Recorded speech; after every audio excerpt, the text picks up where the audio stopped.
இங்கே வரையிருந்திருக்கின்ற மாநில, மாவட்ட, ஒன்றிய, பேரூர், நகர, மாநகர நிர்வாகிகள், குறிப்பாக பொதுக்குழு உறுப்பினர்கள், ஊடக நண்பர்கள், என் உயிரினும் மேலான அன்பு பாட்டாளி சொந்தங்கள்,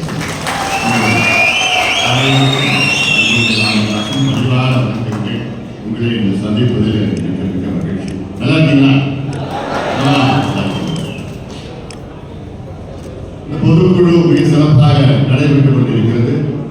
பொதுக்குழு சார்ந்த தீர்மானங்கள் நிறைவேற்றப்பட்டிருக்கிறது.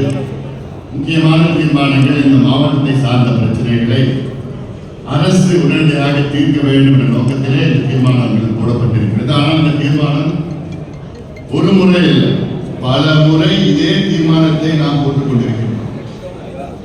இதிலிருந்து என்ன தெரிகிறது என்றால், அரசு தூங்கிக் கொண்டிருக்கிறது, அரசு செயல்படவில்லை, முதலமைச்சருக்கு என்ன நடக்கிறது என்று தெரியவில்லை, தமிழ்நாடு பின்னோக்கி சென்று கொண்டிருக்கிறது, வளர்ச்சி தமிழ்நாட்டிலே கிடையாது, சட்டம் ஒழுங்கு எதுவும் கிடையாது, வளர்ச்சி என்றால் விவசாய வேளாண் வளர்ச்சி முற்றிலும் ஒடுக்கப்பட்டிருக்கிறது.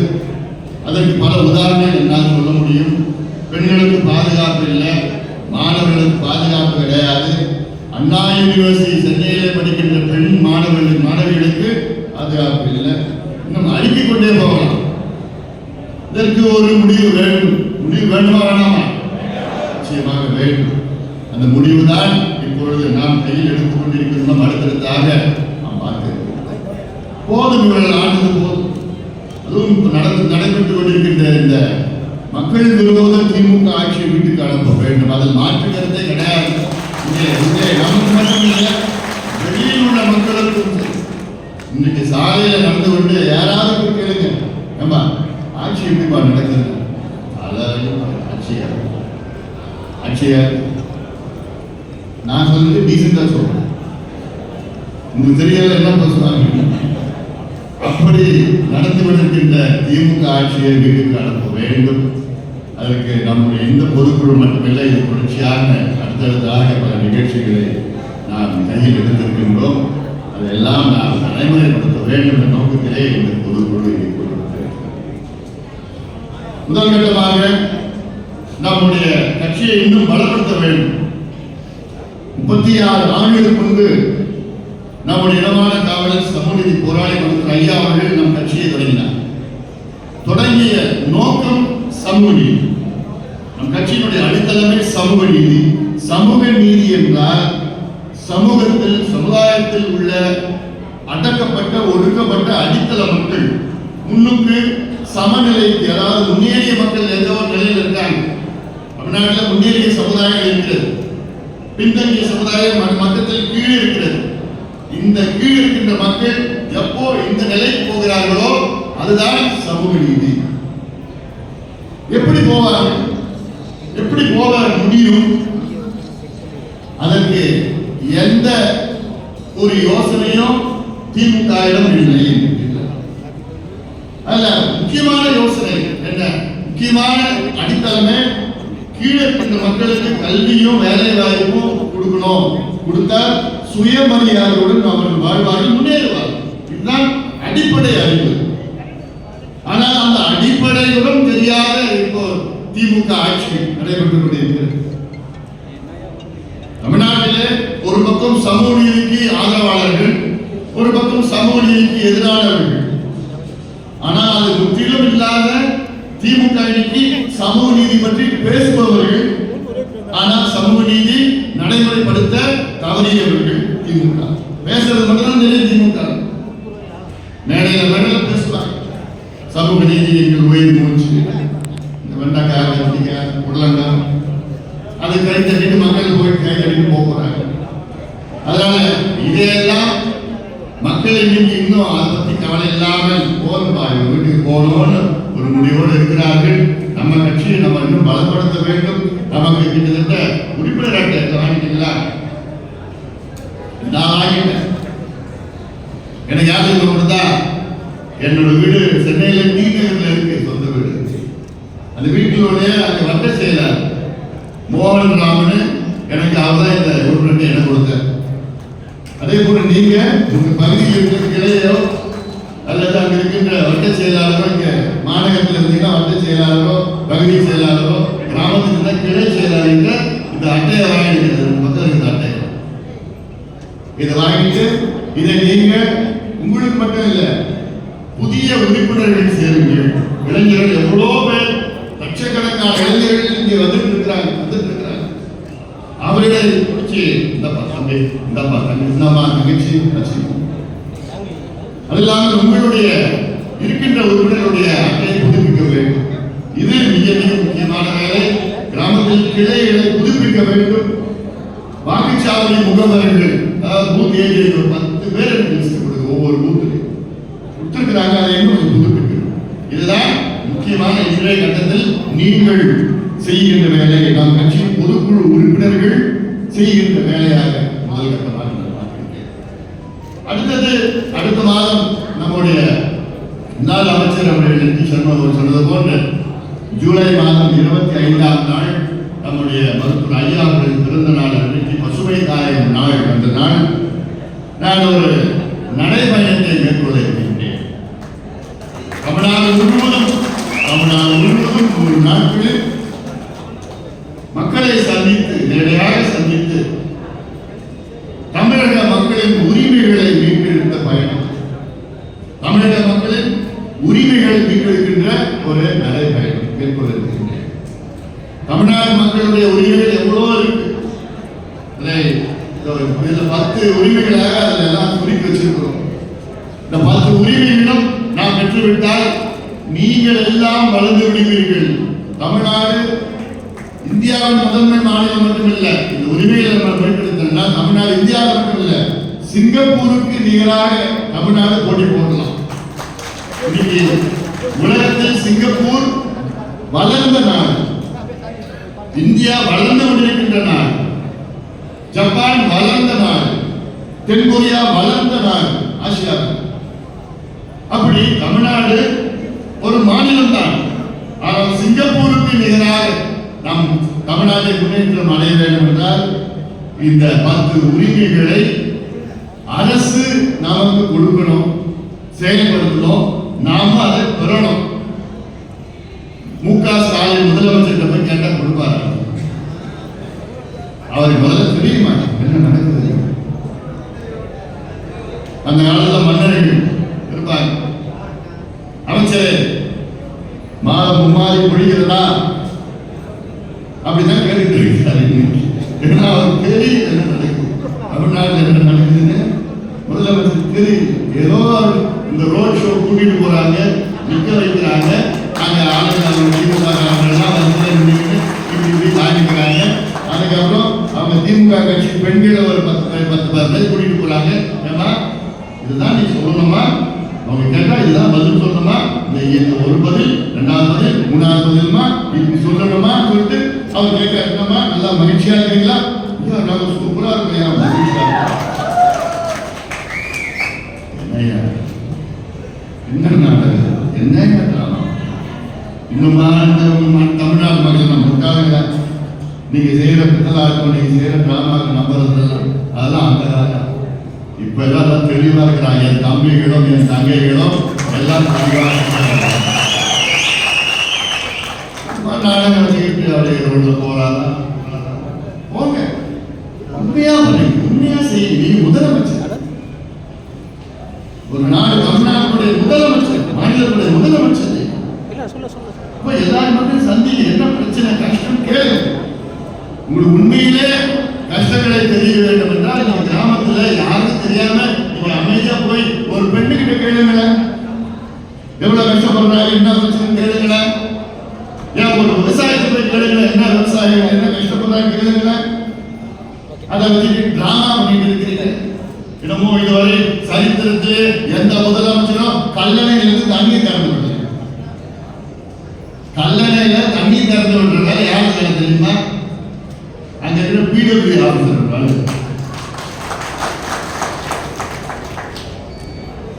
வாட்டர் போர்டு இருக்கிற இஓட வேலை, எக்ஸிகியூட்டிவ் ஆபீசர் வேலையா?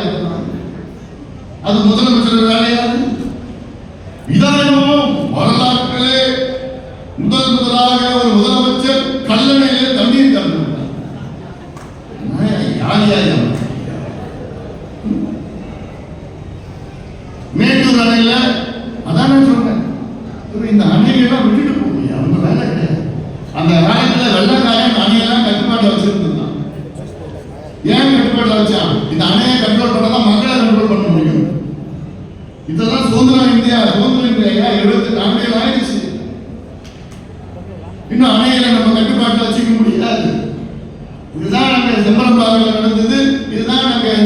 சாத்தனூர் அணையில சாத்தனூர் அணை திறக்கணும் யாரோட அனுமதி கேட்டாங்க? முதலமைச்சரோட. முதலமைச்சர் தூங்கிட்டு இருக்கிறார். அங்க இருக்கிற அதிகாரிகளுக்கு தெரியும் எப்ப தண்ணி வருது, எவ்வளவு வருது, எப்ப திறந்து வருதுன்னு அவங்களுக்கு தெரியும். இது முதலமைச்சர் அனுமதி தான் பண்ணணுமா? அந்த காலத்துல வெள்ளாதார காலத்திலே இன்னும் அப்படியே இருக்கிறீங்க. இதுகிட்ட ஆட்சியை விடுக்கிறார்கள். அவங்க வேலையை அவங்க விட்டு போக நல்லா செய்வாங்க, நல்ல வேலையை செய்வாங்க. விட்டுட்டு விளம்பரம் படுத்துறீங்க. விளம்பரம் அப்படின்னா மக்கள் மகிழ்ச்சியா இருக்காங்க. சர்வே பண்ணுங்க ரோட்ல போயிட்டு தமிழ்நாடு ஆட்சியாக சமீபத்தில் நம்முடைய தமிழ்நாடு பப்ளிக் சர்வீஸ் கமிஷன் தேர்வு நடக்கும் exam. Tamil Nadu public service commission தான். அது என்னன்னு தெரியுமா? தெரியல. அது அரசு வேலை. Group 1, group 2, group 3, group 4. அரசு வேலைன்னா குரூப் 1ல என்ன வேலைன்னா டெபுட்டி கலெக்டர் வேலை, டிஸ்ட்ரிக்ட் ஜட்ஜ் வேலை, டிஎஸ்பி அதை தேர்வு கொடுப்பாங்க. டெபுட்டி கலெக்டர் வேலைன்னா இந்த டெபுட்டி கலெக்டர் தான் நாளைக்கு கலெக்டரா வருவாரு, செக்ரட்டரியா வருவாரு, செயலாளராக வருவாரு, தமிழ்நாட்டை நிர்வாகிக்கூடிய அந்த வேலை. இந்த டிஎஸ்பி தான் நாளைக்கு எஸ்பி, டிஐஜி, ஐஜி, அதுக்கப்புறம் ஏடிஜிபி, டிஜிபி எல்லாம் வந்து உயர்ந்த போலீஸ் அதிகாரிகள். இந்த டிஸ்ட்ரிக்ட் ஜட்ஜ் தான் நாளைக்கு அவங்க ஹைகோர்ட் ஜட்ஜி வருவாங்க, சுப்ரீம் கோர்ட் ஜட்ஜி வருவாங்க, எல்லாம் வருவாங்க. இவங்க இங்க நேற்று நடந்த தேர்வுல இந்த தேர்வுக்காக கேள்விகளை கேட்டிருக்கிறாங்க. என்ன கேள்வி கேட்டது தெரியுமா?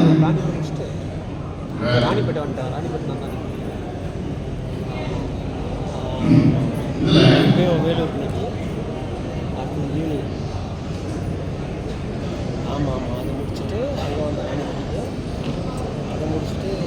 62வது கேள்வி டிஎன்பிஎஸ்சி குரூப் 1 தேர்வில் 62வது கேள்வி, வணிக நிறுவனங்கள் தமிழ்நாட்டை ஏன் முதலீட்டுக்கு விருப்பமான இடமாக தேர்வு செய்கின்றன என்பதுதான் அந்த வினா. அதற்கு 5 வாய்ப்புகள் அளிக்கப்பட்டுள்ளன. தமிழ்நாட்டைய மற்ற நாடுகளிலிருந்து முதலீடு இங்க செய்யறாங்கன்னு ஒரு கேள்வி. தமிழ்நாட்டில் முதலமைச்சர் என்ன சொல்றாருன்னா, நாங்க இதுவரைக்கும் 10 லட்சம் கோடிக்கு தமிழ்நாட்டில் முதலீடு செஞ்சிருக்கிறாங்கன்னு ஒரு பொய்யான செய்தி சொல்லியிருக்கிறார். அதுல 10 லட்சம் கோடிக்கு புரிந்துணர்வு ஒப்பந்தம், மெமரண்டம் ஆஃப் அண்டர்ஸ்டாண்டிங் சொல்றாங்க. அமெரிக்கால இருந்து இப்ப முதலமைச்சர் 17 நாள் அமெரிக்கா போனார்ல, எதுக்கு போனார் தெரியுமா? எனக்கு தெரியும் எதுக்கு போனார், உங்களுக்கு தெரியாது. அங்க இருந்து ஏதோ அங்க தங்கினாரா, அங்க வந்தாரா, போனாரா. 10 லட்சம் கோடிக்கு எவ்வளவு இன்னைக்கு முதலீடு செஞ்சிருக்கிறாங்கன்னு கேட்டா அதுக்கு பதில் சொல்லணும். வெள்ளை அறிக்கை கொடுங்கன்னு சொன்னா அதுக்கு இன்னைக்கு பதில் வரல, வராது. ஏன்னா ஒண்ணுமே இல்லை. 10 லட்சம் கோடியில மொத்தமா அதுல கிட்டத்தட்ட ஒரு 50,000 60,000 கோடி தான் முதலீடு செஞ்சிருக்கிறாங்க. ஆனா இதுல ஒரு கேள்வி. அடுத்தது 156வது வினா. தமிழ்நாடு அரசு 2025ஆம் ஆண்டு பட்ஜெட்டில் ரூபாய் சின்னத்தை மாற்றிவிட்டு ரூ சின்னத்தை பயன்படுத்தியது. இதற்கான காரணம் அனைவருக்கும் பரவலான வளர்ச்சியை ஏற்படுத்துமா? இதெல்லாம் கேள்வி. ரூபாய் சின்னத்தை மாற்றி ரூபா பற்ற வளர்ச்சி வருமா? வளர்ச்சி எப்படி வரணும் தெரியுமா? முதல்ல டாஸ்மாக் கடையை மூடிதான் காரணம் வளர்ச்சி வரும் தமிழ்நாடு. கல்யாணம் போதைய ஒழிக்க வளர்ச்சி காரணம் வரும் தமிழ்நாடுக்கு. அதை விட்டுட்டு ரூபாய் மாத்திட்டு ரூ போட்டா வளர்ச்சி வந்துருவாங்க. யார்கிட்ட கேட்கிறாங்க இதெல்லாம்? டிஎஸ்பி கிட்ட, டெபுட்டி கலெக்டர் கிட்ட, டிஸ்ட்ரிக்ட் ஜட்ஜி கிட்ட கேள்வி செலக்ட் பண்ணது. அதன் பிறகு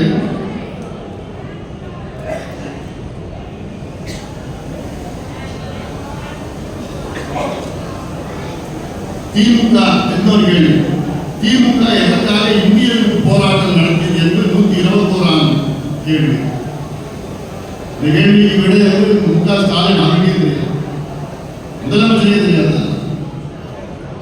இது திமுக நடந்த இந்திய எதிர்ப்பு போராட்டம்.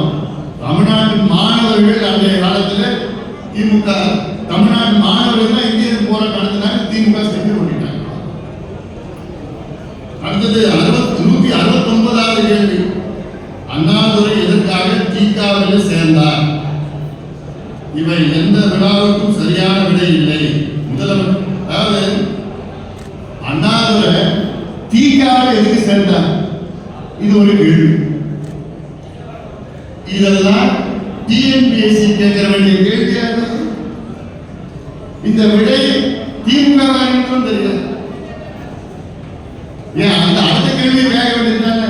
அண்ணாதுரை தீக்காவில் இருந்து ஏன் பிரிஞ்சு வந்தாருன்னு கேட்க வேண்டியது. அதை கேட்க மாட்டாங்க.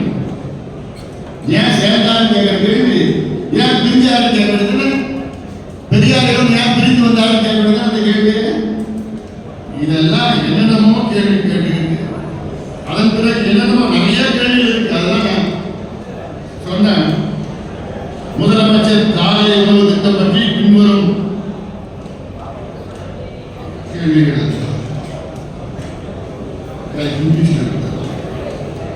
தமிழ் புதல்வர் திட்டம். இது தமிழ் புதல்வர் திட்டத்தை பற்றி கேட்டிருக்காங்க.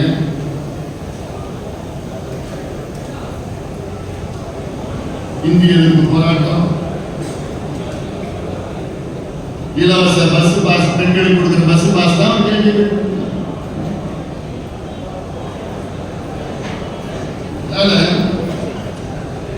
இதெல்லாம் மக்கள் பார்த்துக் கொண்டுதான் இருக்கிறார்கள்.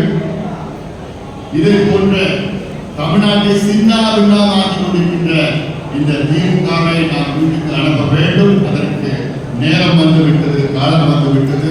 அதற்கு நீங்கள் தயார் நிலையில் இருங்கள். நான் சொல்லிட்டேன்ல, இந்த வேலூர் மாநகரம் கஞ்சா மாநகரமா மாறிடுச்சு. கஞ்சா மாநகரம் போதைப் பொருட்கள் மாநகரமா மாறிடுச்சு. பார்டர்ல இருந்து ஏகப்பட்டது வருது, தினமும் வந்துட்டு அந்த சின்ன சின்ன பசங்கள்லாம் அவங்க வாழ்க்கையை நாசப்படுத்திட்டாங்க. அந்த நாசமா போயிட்டு இருக்கின்ற இளைஞர்களுடைய வாழ்க்கையை நாம் பாதுகாக்க வேண்டும். அதற்கு இந்த திமுக ஆட்சியை நாம் அகற்ற வேண்டும். அவர்கள் எல்லாம் விட்டு வேண்டும். இன்னொன்று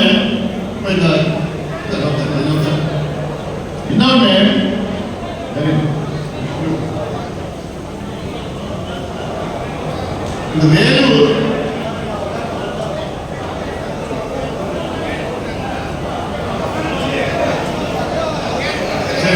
இப்போ இந்த வேலூர் கோடை காலத்துல வேலூர் மாநகரம் எதற்கு புகழ் பெற்றது?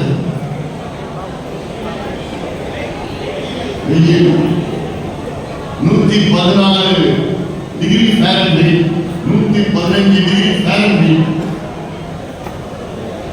சென்டிகிரேட்ல பாத்தீங்கன்னா 43, 44, 45 டிகிரி சென்டிகிரேட்.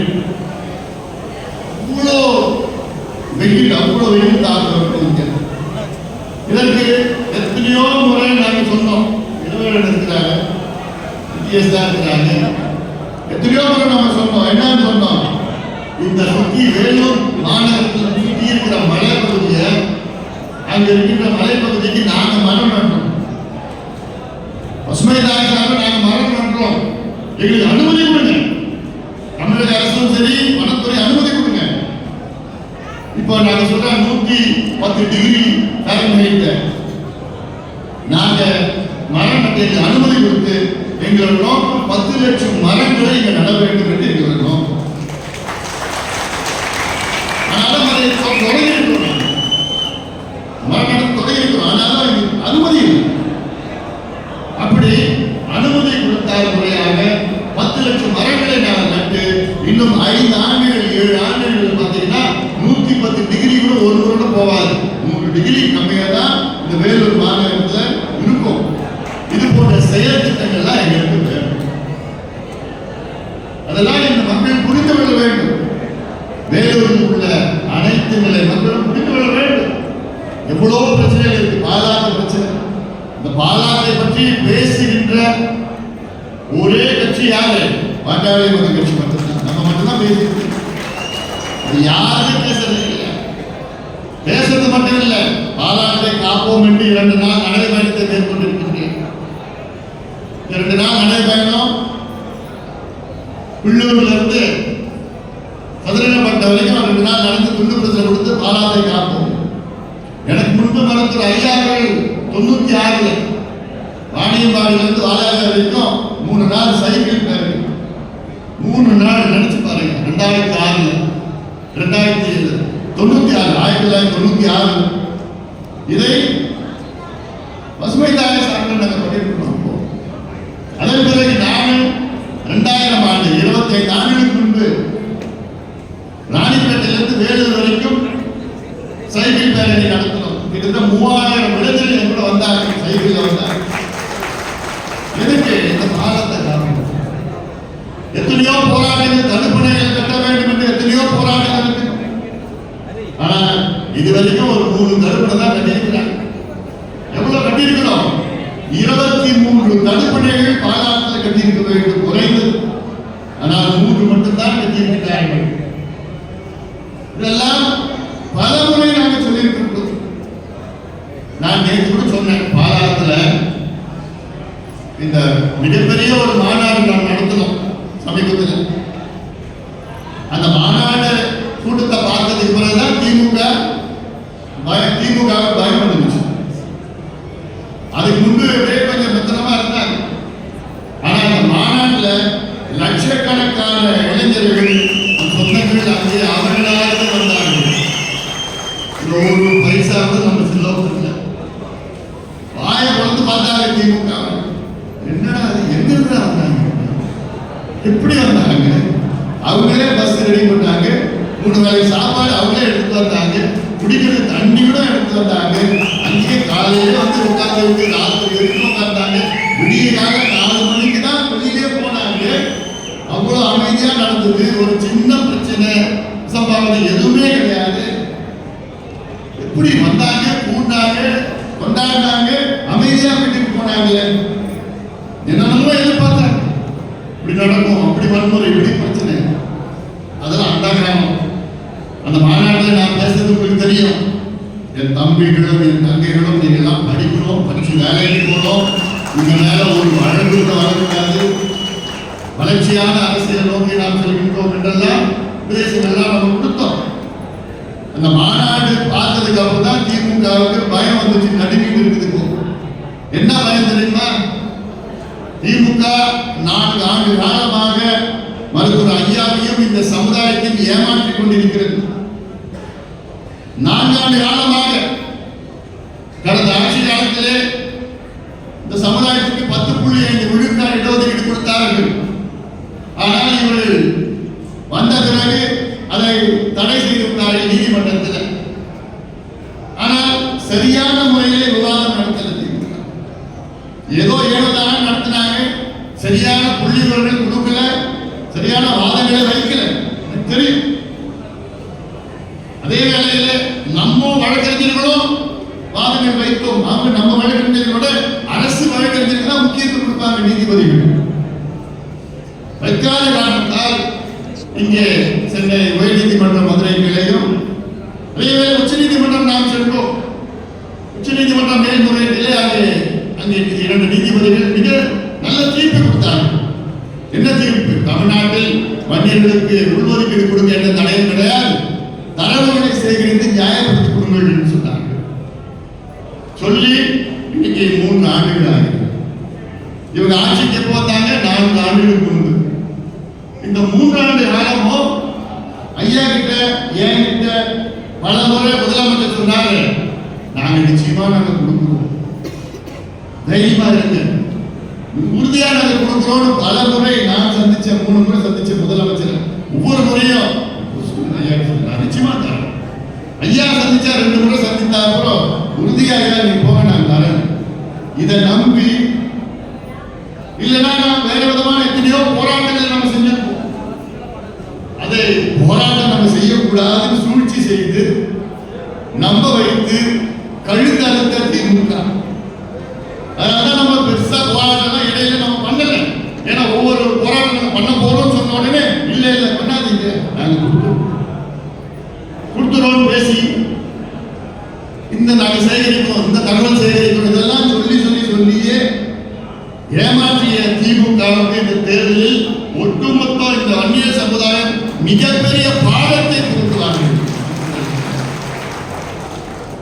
செய்ய வேண்டும். என்னையா கேட்டோம்? உச்ச நீதிமன்ற தீர்ப்பு என்ன சொன்னாங்க?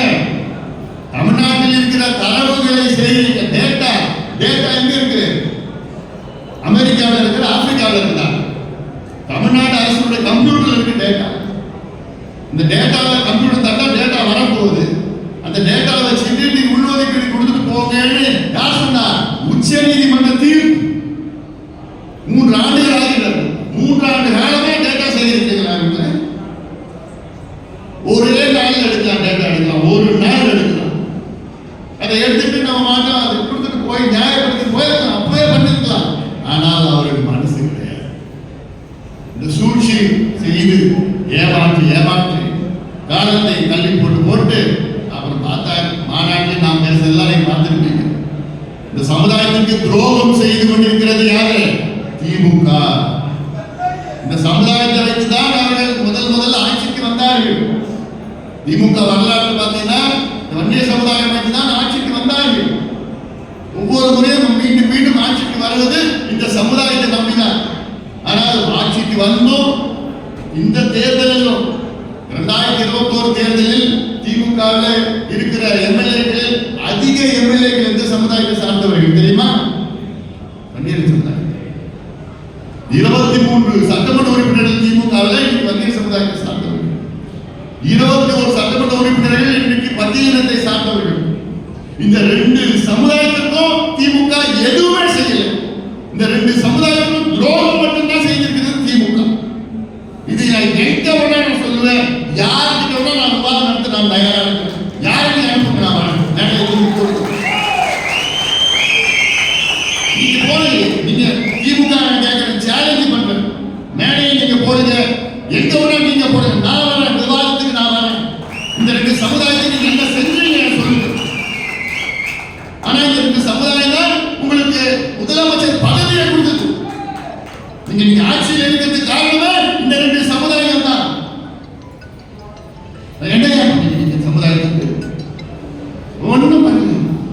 உங்களை சுத்தி யார் இருக்கிறார்? உங்களை சுத்தி வியாபாரிகள் தான் வச்சிருக்கீங்க. இந்த சமுதாயத்தில் மக்களை தூக்கி குப்பையில போட்டுட்டீங்க. எல்லாம் மக்களுக்கு நல்லா தெரியும். இன்னும் வெளிச்சு போட்டு காமிச்சு வாண்டப்பறம் என்ன இருக்கு, 10 மாசம் இருக்கு, தெரியும். இதெல்லாம் தெரிந்ததா? இந்த மாநாட்டில் இவ்வளோ கூட்டம் வந்துருச்சு. இந்த மாநாட்டில் வர கூட்டம் கொஞ்சம் தான். வீட்டில் இருக்கிற கோபமா இருக்கிற கூட்டம் கோடிக்கணக்கான சொந்தங்கள் வீட்டில் கோபத்தோட இருக்கிறாங்க. இது தெரிஞ்சதுக்கு அப்புறம் தான் இன்னும் நம்ம கட்சிக்குள்ள இந்த குழப்பம் வரணும், பிரச்சனை வரணும் அப்படின்னு சொல்லி குழப்பம்லாம் இதெல்லாம் அது ஒரு முக்கியமான காரணம். நிறைய நாள் வெளியில் சொல்ல முடியல, சொல்லும் காலம் வரும். மனசுக்குள்ள நிறைய இருக்கு. நீங்களும் நினைப்பீங்க என்னடா இப்படிலாம் இருக்குது, எல்லாம் சரியா இருக்கு, பார்த்துக்கலாம். நம்ம நிறைய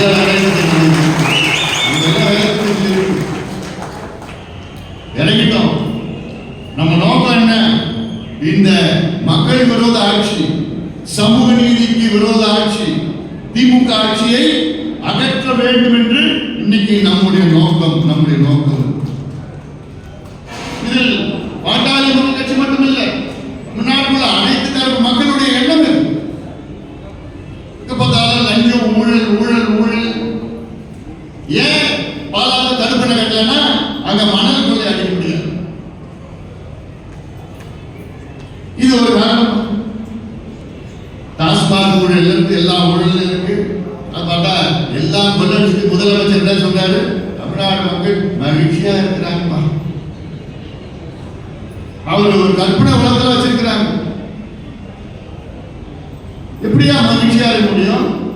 நீ கரண்ட் விலை இருக்கின்ற இந்த திமுக ஆட்சி 4 ஆண்டு காலத்தில் 3 முறை மின் கட்டண உயர்வு, 3 முறை. இப்ப நீ ஜூலை 1ஆம் தேதியிலிருந்து 4வது முறை. அது தெரியுமா உங்களுக்கு? தெரியாது. ஜூலை 1ஆம் தேதியிலிருந்து 3.5 5 விழுக்காடு 3.5 விழுக்காடு மின் கட்டணம் உயர்த்தப்படும். ஆட்டோமேட்டிக். அப்போ இந்த 4 ஆண்டு காலத்தில் 4 முறை மின் கட்டணத்தை உயர்த்திய கொடுங்கோல் ஆட்சி திமுக ஆட்சி. ஆண்டுதோறும் 45,000 கோடி மின்சாரத்துறையில கூடுதல் வருமானம். இந்த மின் கட்டணம் உயர்வால் 45,000 கோடி. இவ்வளோ 45,000 கோடி கூடுதல் வருமானம் வந்தோம். அவன் சொல்றான், என்ன சொல்றான், 10,000 கோடி நட்டோம். வருஷம் மின்சாரத்துறையில 10,000 கோடி நட்டோம். இப்படியா நட்டோம்? இந்த 45,000 கோடி வருவதற்கு முன்பு 20,000 கோடி நட்டோம்னு சொன்னாங்க.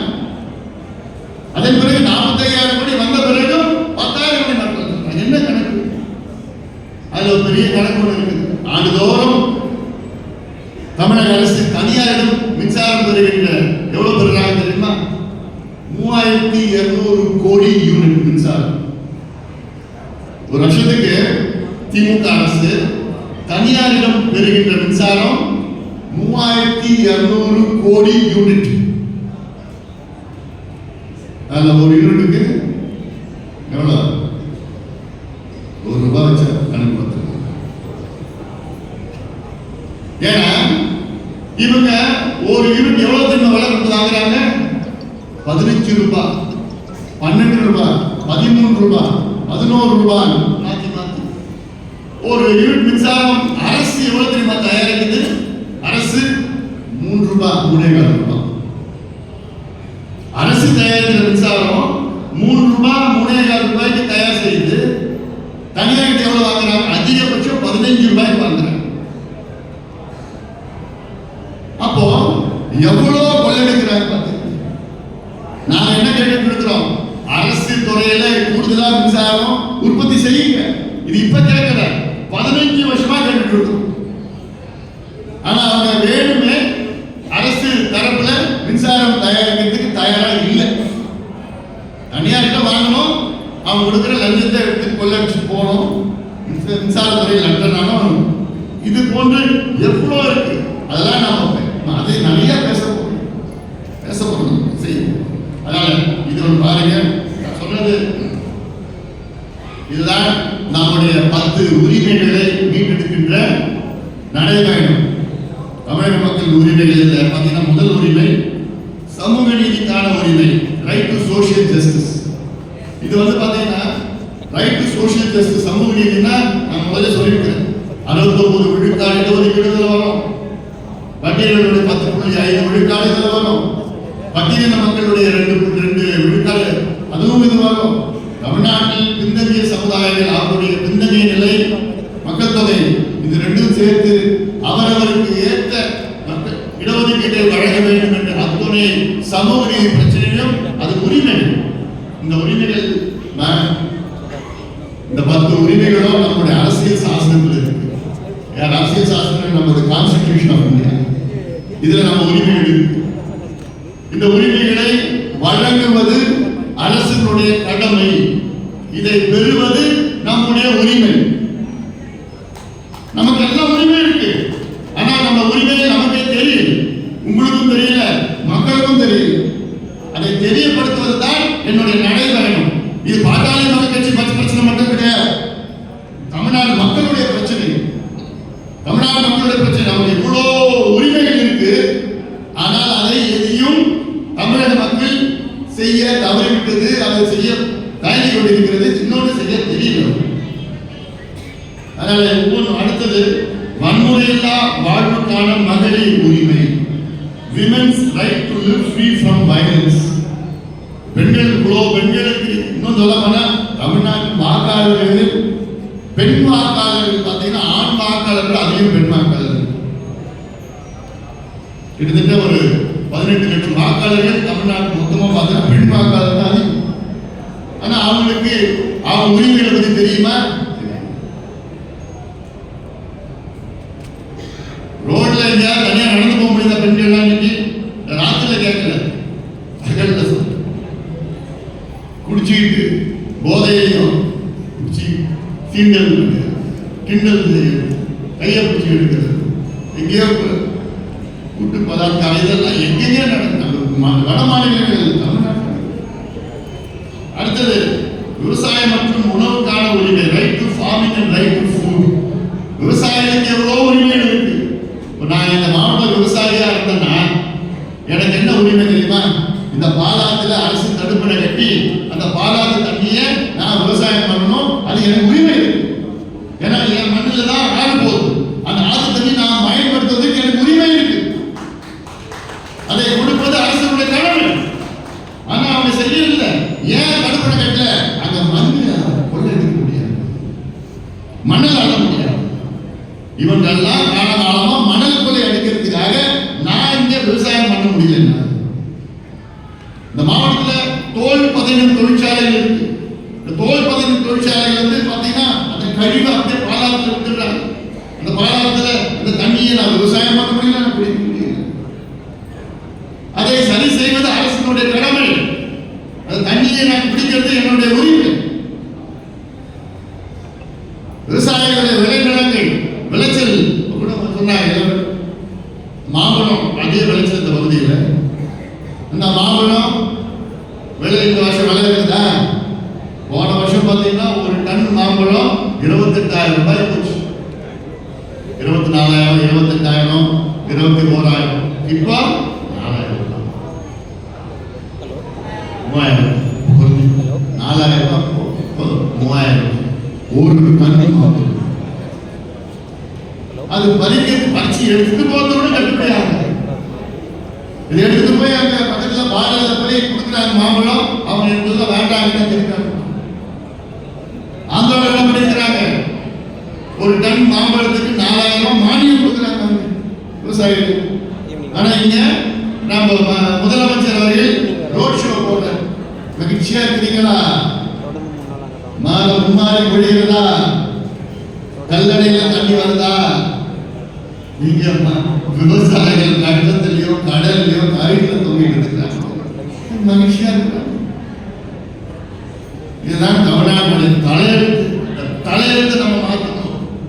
மற்ற யாரும் மாற்ற போறது கிடையாது, நம்ம தான் மாற்றுவோம். நம்ம கடமை இதுதான். உரிமையில சொல்ற உரிமைகள் இது. எல்லா உரிமைகளும் இருக்குது இல்லை, ஆனா உங்களுக்கு தெரியல. அதுதான் நான் தெருத்துற வரப்போறேன். எல்லாம் வந்து மக்களை வாங்க, இது பாட்டாளி எல்லா மக்களும் வாங்க. அனைத்து தரப்பு, அனைத்து சமுதாயம், அனைத்து மதத்தினர், அனைத்து தரப்பு மக்களும் வாங்க. வளர்ச்சிக்கான ஒரு ரைட் டு டெவலப்மெண்ட், அது எல்லாமே மட்டுமா நீடித்த வளர்ச்சி. அடுத்தது வந்து அடிப்படை சேவைக்கான உரிமை, ரைட் டு பப்ளிக் சர்வீசஸ். இந்த ஆஃபீஸ், பஞ்சாயத்து ஆஃபீஸ்ல இருந்து இபி ஆஃபீஸ்ல இருந்து எல்லா தாசில்தார் ஆஃபீஸில் போய் அப்ளை பண்ணி நமக்கு ஏதாவதுன்னா அடுத்த லஞ்சம் கொடுக்கணும், அடுத்த கொடுக்கணும், கிளர்க்கு கொடுக்கணும், அடுத்தது மேல ஆஃபீஸர், அதுக்கு மேல ஆஃபீஸர், அதுக்கு மேல ஆஃபீஸர், அப்புறம் சேர்மன், எல்லாம் லஞ்சம் கொடுத்தாதான் நமக்கு கிடைக்கிற அனுமதி கிடைக்கும், சர்டிஃபிகேட். ஆனா அதுக்கெல்லாம் என்ன தீர்வு? ஆன்லைன்ல நம்ம ஆட்சியில் ஆன்லைன்ல நீங்க அப்ளை பண்ணா ஆன்லைன்ல உங்களுக்கு அனுமதி வந்துடும். யாரையும் பார்க்க வேண்டாம், ஒரு பைசா லஞ்சம். நம்மளுடைய உரிமை கொடுப்பது அரசுடைய கடமை. அடுத்தது கல்வி நல்வாழ்வுக்கான உரிமை. இது முக்கியமான உரிமை. கல்வி தமிழ்நாட்டு மக்கள் அனைத்து தரப்பு மக்களுக்கு நல்ல தரமான இலவச கட்டணமில்லா சுமை இல்லாத கல்வி கொடுப்பது அரசினுடைய கடமை. அதை பெறுவது நம் உரிமை. எதுல இருக்கு? நம்முடைய அரசியல் சாசனத்துல, கான்ஸ்டிடியூஷன் ஆஃப் இந்தியாவில் இருக்கு. என்னன்னு அரசு நமக்கு கொடுக்கணும்னு இருக்கு. ஆனா கொடுக்குறாங்களா? காசு வச்சிருந்தா பெரிய ஸ்கூல், காசு இல்லைன்னா மொத்த ஆசிரியர் உள்ள ஸ்கூல், அரசு பள்ளிக்கூடம். இதுக்கு முடி 5 ஆசிரியர்கள் இருந்தா இப்ப ஒண்ணுதான் இருக்கிறாங்க, கூட்டிட்டு போனாங்க. இந்த நிலை. அதே போன்று நல்ல தரமான மருத்துவம் பெறுவது உங்களுடைய உரிமை. இதை கொடுப்பது அரசுடைய கடமை. எந்த மருத்துவமனையில நீங்க நல்ல மருந்து கொடுக்குறாங்க? ரொம்ப மோசமா இருக்கு. அதே போன்ற முக்கியமானது என்னன்னா மது போதைப் பொருட்களால் பாதிக்கப்படாமல் இருக்கும் உரிமை. Right to be free from alcohol and drug harm. இது எனக்கு எல்லாருக்கும் உரிமை.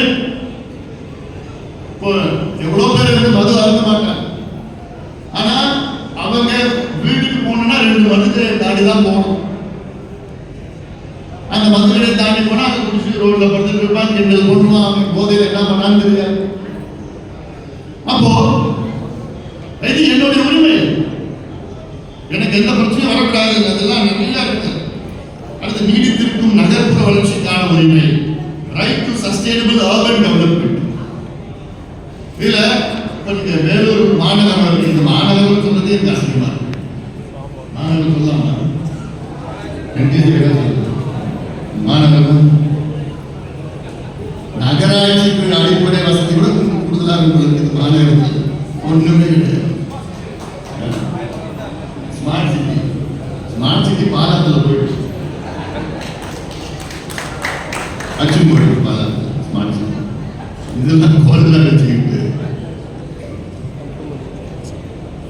ஆரோக்கியமான சுற்றுச்சூழலுக்கான உரிமை, ரைட் டு ஹெல்தி என்வாயன்மெண்ட். 10வது உரிமை, நம்ம சுற்றி இருக்கிற நீர், நிலம், காற்று மாசுபடாமல் தூய்மையாக இருப்பது அதை நம்முடைய உரிமை. அதை சுவாசிப்பது நம்முடைய உரிமை, அது தண்ணீர் குடிப்பது நம்முடைய உரிமை. அதை மாசுபடாமல் பாதுகாத்துக் கொள்வது அரசுடைய கடமை. நம்ம சுவாசிக்கிற காற்று மாசு இல்லாமல் பாதுகாத்துக் கொள்வது அரசுடைய கடமை. இந்த கடமை செய்யறாங்களா? செய்யறது கிடையாது. ஏன்னா அவங்களுக்கு தெரியாது, அவங்களுக்கு தெரியாது. அதனால இதையெல்லாம் சொல்லி மக்களை சந்தித்து தெரிஞ்சுமா வரப்போறோம். வந்து இந்த திமுக மக்கள் விரோத ஆட்சி, சமூக நீதி விரோத ஆட்சியை அகற்ற வேண்டும் என்று நீங்கள் ஒவ்வொருவரும் சபதம் எடுக்க வேண்டும். அதுக்கு காலம் வந்துவிட்டது, நேரம் வந்துவிட்டது. இதெல்லாம் இன்னும் எவ்வளவு அவலங்கள் இருக்கிறது. அடுத்தடுத்தான் நம்ம சொல்றோம். நம்ம இது பொதுக்கூட்டம் கிடையாது. ஏன் இந்த செய்தி உங்ககிட்ட சொல்றோம்னா, நீங்கள் எல்லாம் இந்த செய்திகளை உள்வாங்கி நீங்க உங்க பகுதியில் உள்ள நம் நிர்வாகிகளிட சொல்லி அங்க இருக்கிற மற்ற பொதுவான மக்களிடம் நீங்க இதெல்லாம் பகிர்ந்து கொள்ள வேண்டும் என இந்த நேரத்திலே நான் கேட்டுக்கொள்கின்றேன். அதையெல்லாம் நீங்கள் மனதிலே ஏற்றி வேகமாக நீங்கள் பணியாற்றுங்கள். தைரியமாக நம்பிக்கையோடு நீங்கள் பணியாற்றுங்கள். நம்முடைய பாட்டாளி கட்சி தொடங்கி கிட்டத்தட்ட 36 ஆண்டுகள் ஆகிறது. 36 ஆண்டுகளில் தமிழ்நாட்டுக்கும் இந்தியாவுக்கும் எத்தனையோ சாதனைகளை நாம் செய்திருக்கின்றோம். இந்த அதிகாரம் வருவதற்கு முன்பாகவே எவ்வளவு சாதனைகளை செய்த பாட்டாளி கட்சி அதிகாரம் கையில் இருந்தால் இன்னும் எவ்வளவு எண்ணல் சாதனைகளை நாம் எவ்வளவு செய்து முடிக்கலாம் என்று இந்த நேரத்திலே நாங்கள்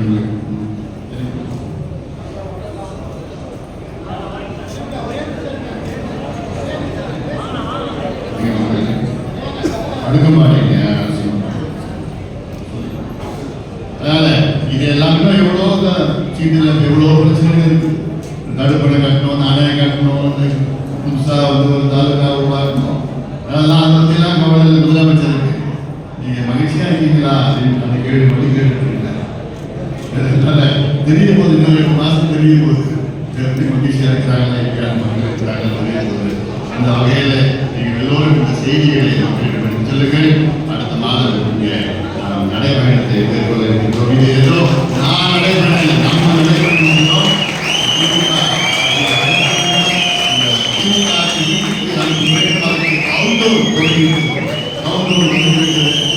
நாம் எல்லோரும் ஒற்றுமையாக உணர்வோடு நாம் எல்லோரும் ஜாதி மதம் இனம் மொழி எல்லாம் பார்க்காமல் அனைவரும் ஒன்றாக சேர்ந்து தமிழ்நாட்டை மீட்டெடுப்போம், தமிழ்நாட்டை மீட்டெடுப்போம், நம் உரிமைகளை மீட்டெடுப்போம். தமிழ்நாடு வளர்ச்சிக்காக நாம் எல்லோரும் சேர்ந்து ஒன்றாக இணைந்து நாம் செயல்படுவோம், வெற்றி பெறுவோம். இந்த பொதுக்கூட்டத்தை சிறப்பாக